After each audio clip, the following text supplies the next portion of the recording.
Hey everybody, Mary Fran Bontempo here. And before we get started with today's show, I just wanted to let you know that my new book, From Broken to Brilliant, How to Live a Brilliantly Resilient Life, is available on Amazon.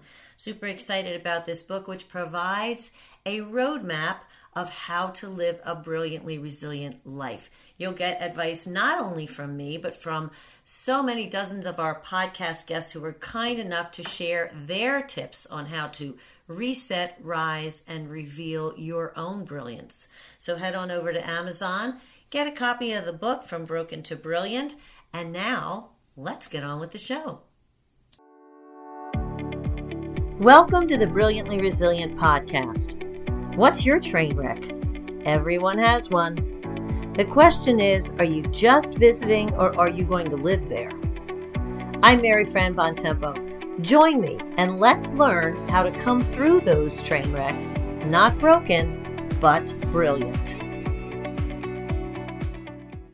Hey everybody, welcome back to another episode of the Brilliantly Resilient podcast. I'm your host, Mary Fran Bontempo, and today I have with me Christina Sorenson. Christina is an attorney in Washington State for an organization called TeamChild's. It is a not-for-profit law firm that focuses on youth and their civil and legal rights in around the 14 to 25 age, those who are incarcerated, I believe. Now, the reason that Christina got into this work is one of the reasons that we want to focus on what she is doing, because it's really a profound story. Christina, thanks so much for joining me. Thank you so much for having me. I'm looking forward to talking to you today. Me too. So I have to get this little bit out of the way. Christina looks remarkably like Drew Barrymore. I'm just going to put that out there. For those of you who aren't watching this, the video will be on our Facebook page, but she does. However, she is not Drew Barrymore. She has a different focus. So Christina, the reason that I wanted to talk to you, I saw an article on you in the Philadelphia Inquirer several months back. It was a while ago. And it just really moved me because you do this work with youth and young adults, but the reason is really close to your heart. Why don't you tell everybody what your story is? Yeah, so I actually grew up in foster care, ages 5 to 15 before I was officially adopted. Um, During that time, I was in about 9 different foster homes, Oh, and or in the 9 years, I was in 15 different foster homes. Excuse oh, me. I was like, why does that sound too low? And then my sister and I were initially placed together, but separated. oh. When I was age 10, she was 13, and she was placed in institutional placements. Um, Around age 13, there was a legal momentum of getting kids out of foster care, and and adopted, and I was adopted by a wonderful family, and I would say for several years, 14 until like probably 27, I just tried to be normal and not a former foster youth, and my family really gave me that as much as they possibly could. They gave me all the opportunities and space to grow and make mistakes and learn. And yeah, so Well, there's so much contained just within that little bit of information that you gave us. I'm I'm really struck by, first of all, the number of homes that as a child you were bounced around to. And I think of, I have a whole bunch of grandkids, but I think of them. And when they're away from home for even a short period of time, you see the anxiety building up in them. I can't even begin to imagine the level of anxiety that you lived with as a child. So I guess my question to you is that something that, I mean, I would imagine it stays with you on some level, no matter how, and I'm air quoting here, normal, quote unquote, your life becomes. Is that level of fear of separation and that level of anxiety, is that still with you? Is that a common thing for kids within that system when they grow up? yes. So my sister and I both had an ACEs score of 10. And if you don't know what an ACE score is, it's adverse childhood experiences. Mm, It's a list of 10 potentially traumatic events that can occur in a child's life. Um, gosh. it doesn't include everything. So it doesn't include race and gender and sexuality, which are both, I think, or which are all spaces where there can be traumatic Right, right. experiences. Mhm. But having that, science has shown that the brain, the actual like neurons change. And so absolutely being in fight or flight that often, you It's know, something that just stays. It has to stay. I mean, and so I guess the reason that the question is of particular interest is because everyone has a heightened sense of anxiety these days. I mean, I don't know too many people who, without deep meditative practices and all of that, can find that Zen space that we're all striving for. But particularly when you get out of then age out of that system and you're supposed to function like a normal adult, quote unquote, and make some kind of a successful life with yourself, not only is the deck stacked against you because of your previous experiences, but because of what you're still bringing with you from them, even though you're out of that world. exactly. Like statistics show that children that have been in foster care, they actually experience PTSD twice the rate of war Wow. veterans that have experienced active war. Oh my And gosh. so when we talk about it staying with the children, like we all carry our childhoods with us, right? The good, the bad, the in between. That's the foundation for our adulthood. And so I think one of the things that it took me probably until my 30s to really figure out was that I couldn't outrun it, right? Like I Mm. couldn't escape it, even though I had this very idyllic, wonderful adolescence and all of the privileges and blessings that my family and the opportunities and achievements that I did gave me. Um, I I can't outrun my past. I can't not put my face in the ugly and accept it. If I ever, I don't know. I guess I don't think I'll ever be able to leave it behind. Is But that is that always a bad thing though, considering your chosen field? Like maybe that in and of itself is something that really keeps you tuned in to what these young people are experiencing and feeling. yeah, I think that it's exactly. I think integrating it into my identity now, where it's Mhm. not something that I'm trying to outrun, but it's actually just a part of who I am, is exactly how I can bring that lived experience and perspective, as well as empathy. Because when we talk about the brain changes, right? Mhm. The part of the brain that's in charge of fear is the same part of the brain that's in charge of empathy. So, as even though my childhood was terrible and I was constantly afraid, I now have a greater capacity for empathy and can hear and listen to other people's experiences in a different way. And that's, I think everything is a double edged sword, right? Your greatest Yeah. strength is also your greatest weakness. So it's how you use it, maybe. Yeah, I think you're absolutely right. And actually, that actually touches on some of the things that I wanted to talk to you about when I was doing my due diligence on you, as I tend to do. You said that words held power when your lawyer said them.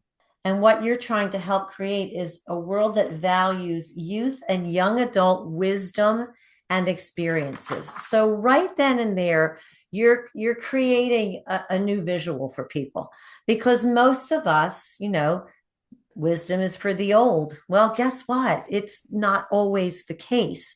So, how do you try to create this world where people first of all recognize that the youth have experiences and wisdom that are worth sharing and that are of value, and then how do you go about sharing that with that broader community that needs to be supportive? Mm. I mean, that's my lifelong That's a lifelong goal.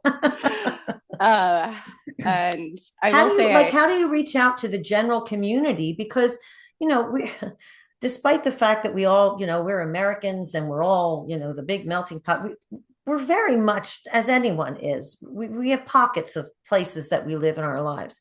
How do you reach people for whom this is an issue and they don't even know it? Let's put it that way. I think it's a two-prong approach for me. I think the first is it's important for me to practice what I preach, Mm-hmm. and so I have to learn to really deeply listen to and value youth voice and wisdom myself. And so I've been really trying to dedicate my life to that. Not only studying how the systems do that, but also like I work directly with youth, and it's always the greatest compliment when my clients tell me that they feel like I'm a really good listener, and especially because a lot of the times I'm telling them like there's nothing I can do for you in the face of abuse and rights violations. But it's really, I don't know, constantly inspiring to me to see how they want to use their story and experiences to change the future as well. And so when I give different referrals to one of my favorite organizations is the Op-Ed Project. And I actually took their their course, Right to Change the World, and um, they helped me be able to write the article that you read.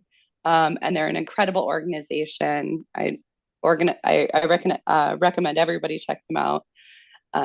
But I also have been able to refer a few of my clients there. And even when I'm not able to improve their current conditions, their desire to use their voice and their story to change is just really impactful. And that kind of leads me to the second prong of how I try to bring in the general public, and that's through storytelling. Um, I think before I thought that I could change everything just by doing all the research and Right. showing the science and saying, like, this is the right way to do it, and this is why. And here's all of my, 32 pages of citations, which is exactly like I have a report that I have, I think, 32 pages of citations. Um, and I was just like, okay, now everything's going to change, and nothing really changed. And I've been reflecting on, like, what is it that actually touches hearts and minds and changes um, our, like, my perspective. Like, I'm a very stubborn person. If you want to change my mind, how do you do it?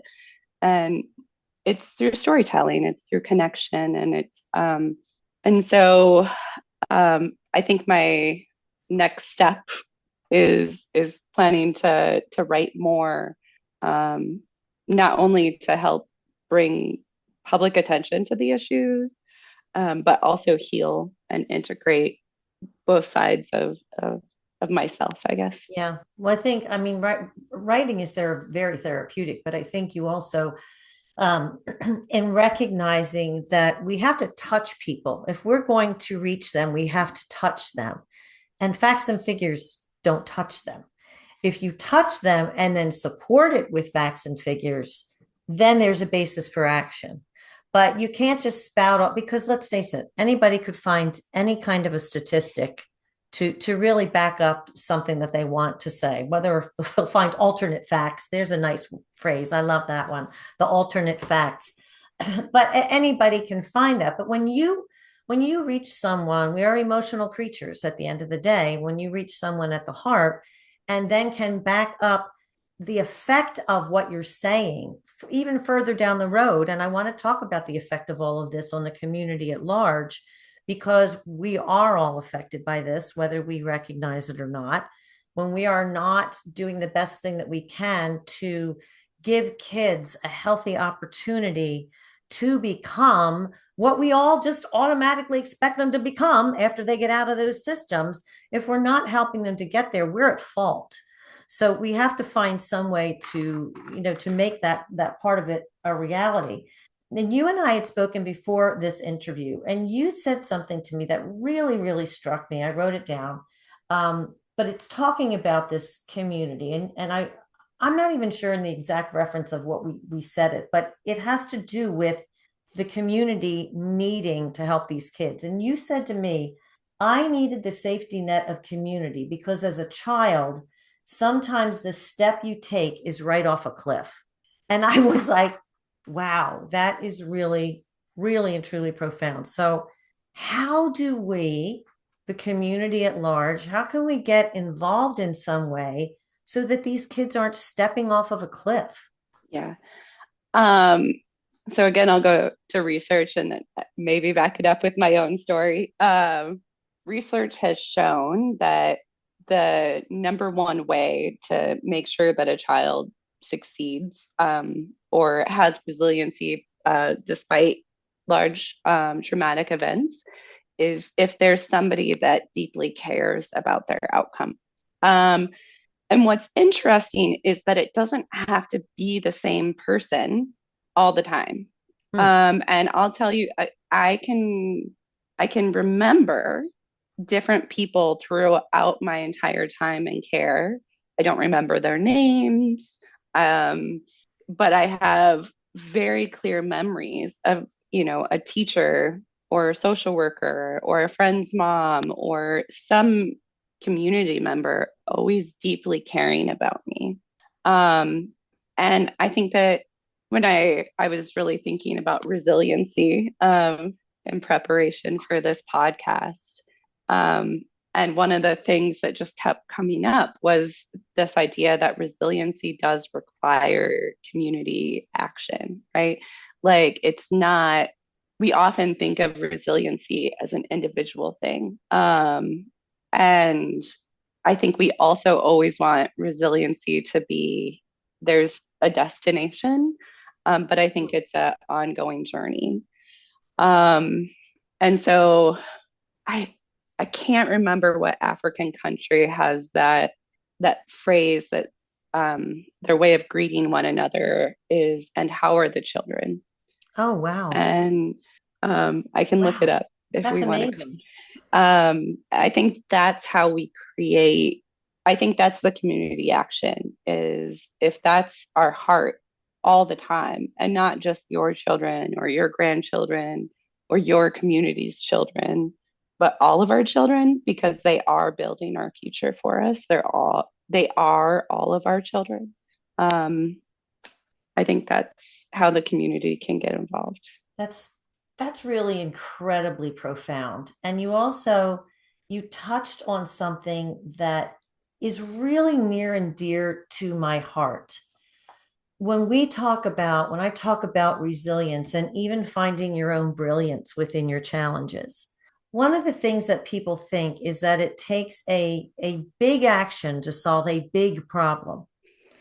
And we very rarely get the chance as individuals to be a part of that big action or be the impetus of that big action. That being said, there is almost always an opportunity to show someone kindness, concern, some kind of outreach.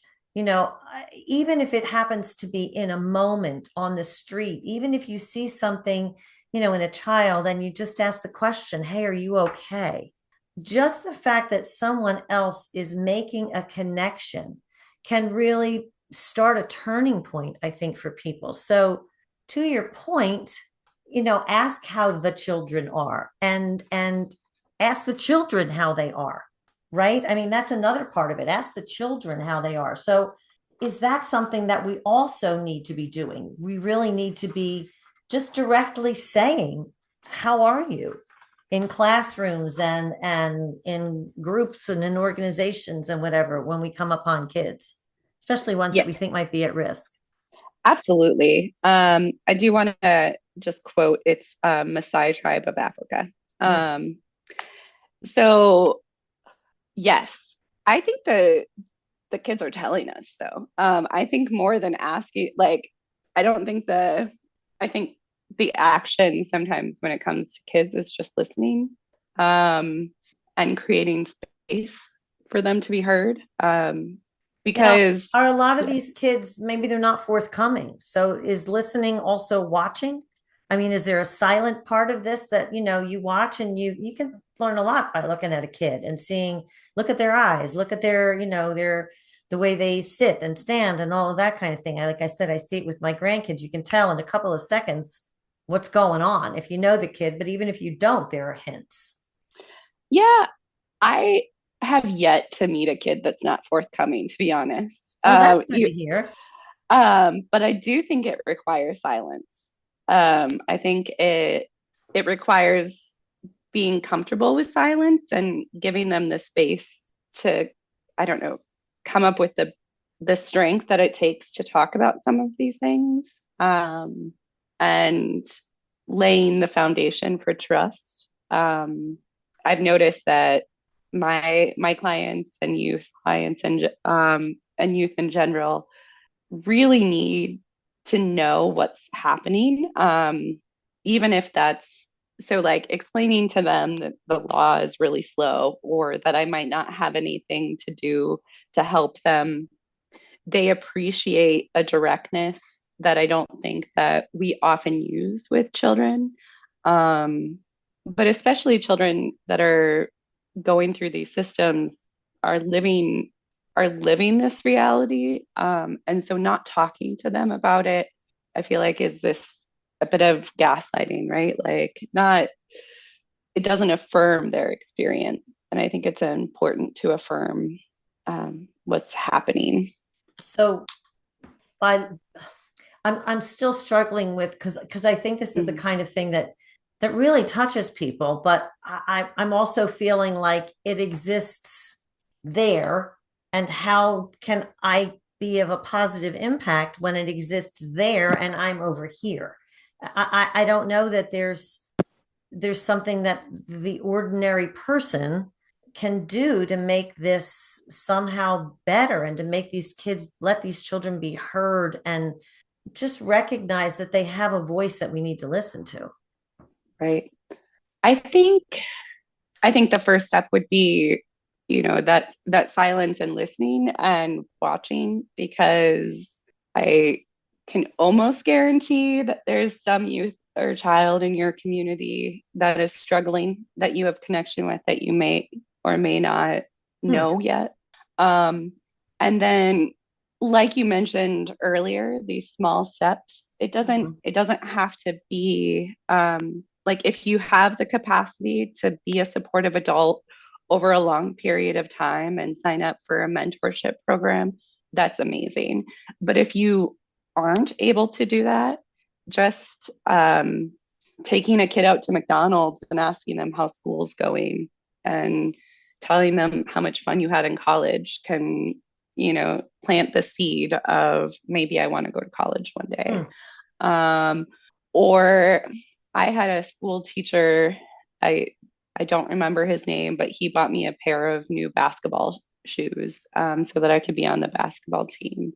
Um, that is, it's still such a profound memory today. Like it can be a short term intervention. Mhm. But I think the thing that kids are really good at sniffing out is enough, like if you're being inauthentic Mhm. or have any sort of your own. It's your own agenda. Yeah, your own. No, and I think you're right about that. I mean, kids are very good at spotting that what's your angle kind of a thing. They're not dummies, and that might be the first way to look at it. Like these kids, the children that we're discussing today are experiencing things that are very profound and outrageous experiences that most of us have never had any experience at all with anything to do with. So there needs to be a respect for that, probably right off the bat. Number one, I would think. Number two, an awareness that no, you're not going to solve the problem. That's another thing that I talk about all the time. Like we can't solve these problems with one big wave of the magic wand.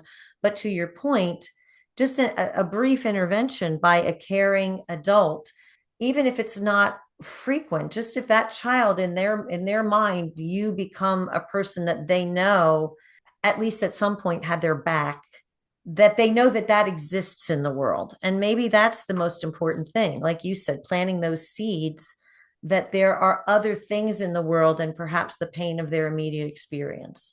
Exactly. And I think we have to, for that to matter, we all have to do that, right?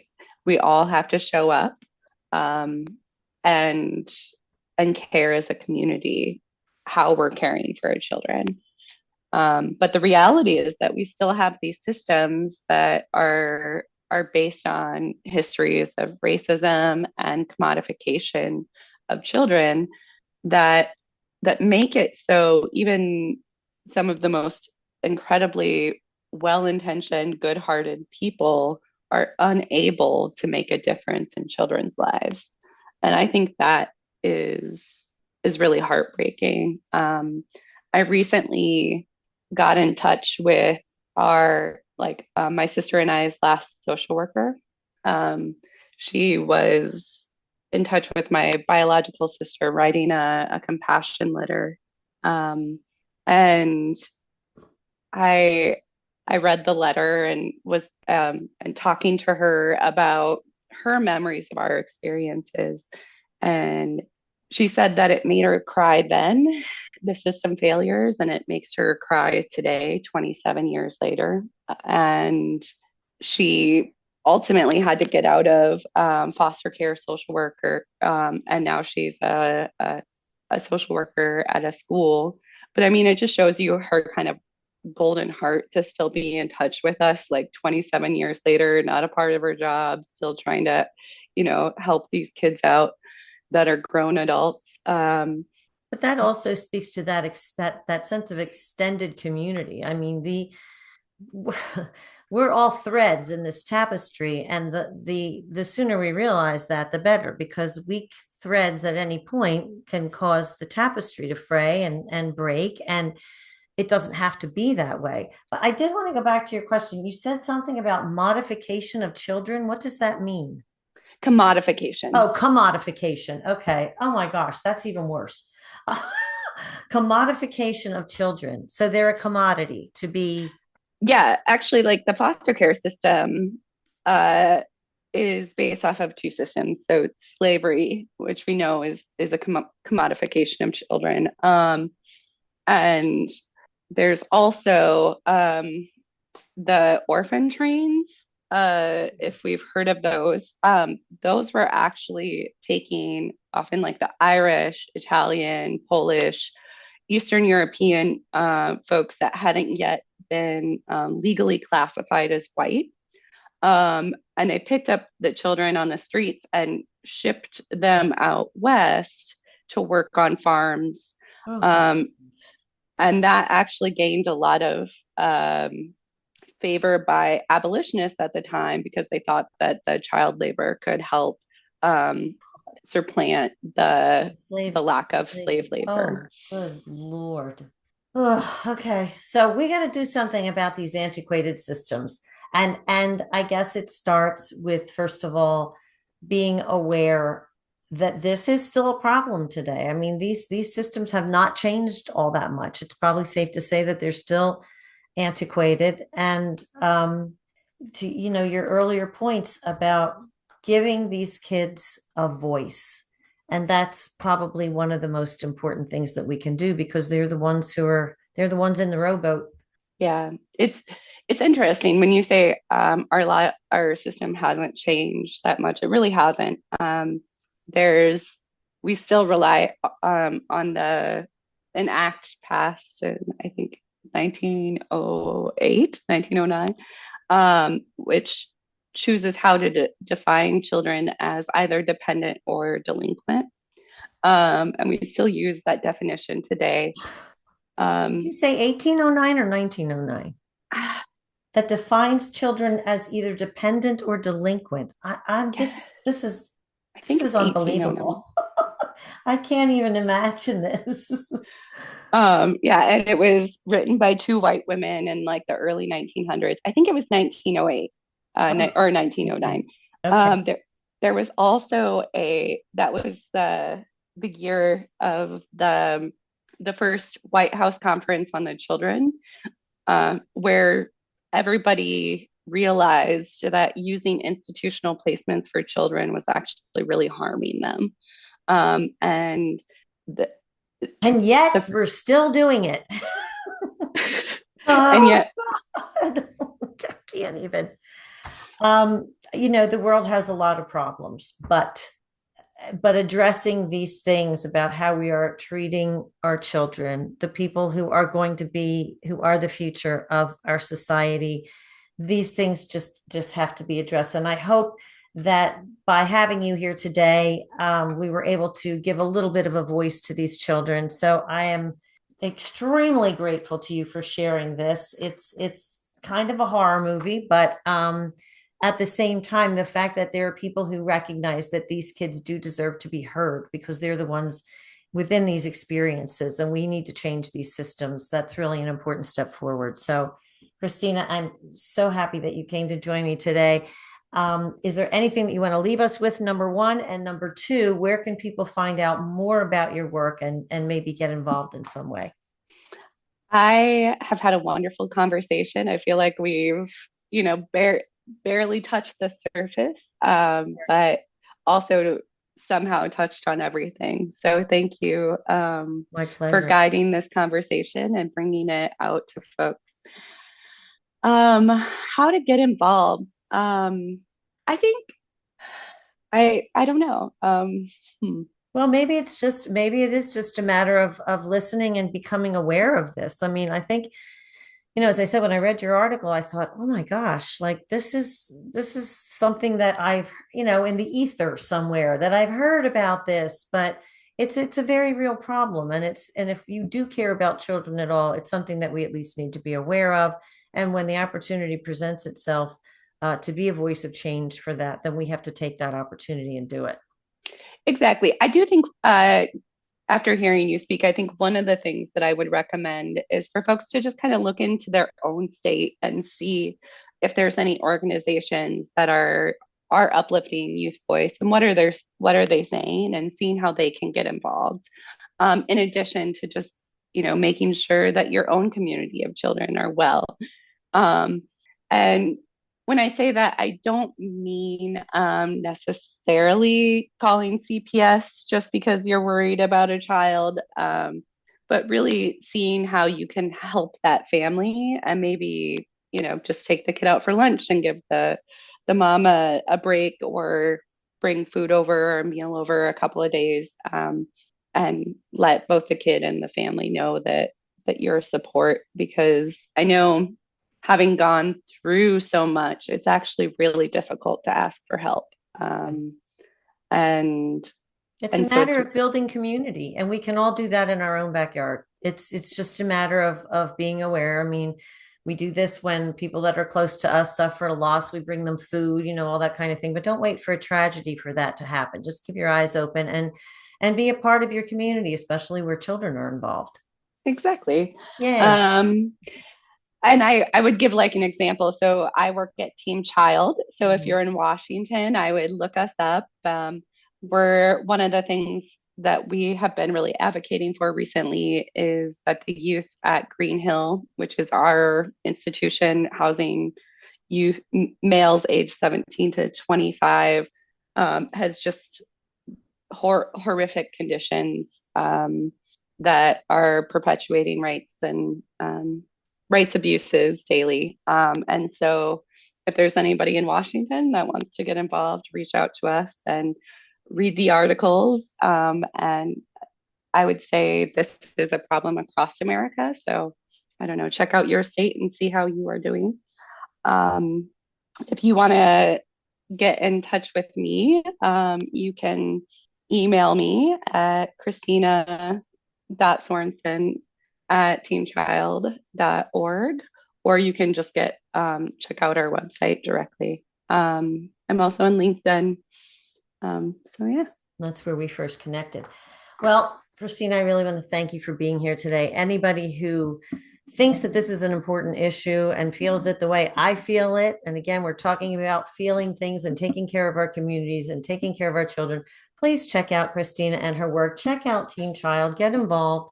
And most of all, listen. When you have young people in your life, pay attention to what they're saying because they have a wisdom that we can't even begin to understand. So, Christina, thank you again for joining me. And if you all are looking for a little bit more brilliance and resilience in your own life, head on over to brilliantlyresilient.net. You can sign up for our Brilliance Bit, which will come to you whenever we release a new podcast episode. Christina will be a part of that when this episode airs.